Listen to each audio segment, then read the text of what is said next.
Hi everyone, back with me again in this channel. On today's video, I'm gonna show you how to make reel on Instagram.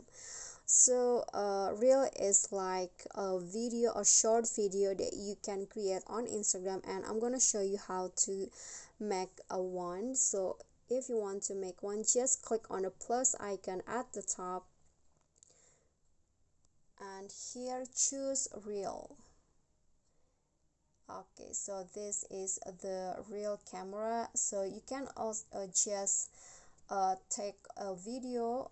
Just click on this, oops, on this button, and click again to start video, and you can preview it right away like this. But you can also add a filter so that the video will looks better. So I'm going to use this filter. For example, I take a video this. Okay, so this is just an example, and I'm going to click on preview, and if you like it, you can click on next. But if you don't, you can just go back, or you can add some tags into it and add some music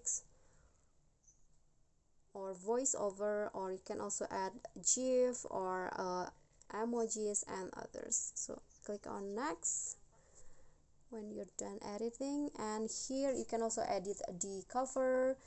You can choose an image from your gallery, or you can choose a part of the video reels that you took. You can also tag people in here, and when you're done, just click on share. Okay, so I think that's enough. That is how you can make a reel on Instagram. I hope this video is helpful to you. Thank you guys so much for watching. Please click on the thumbs up icon, leave a comment, and subscribe. Bye bye.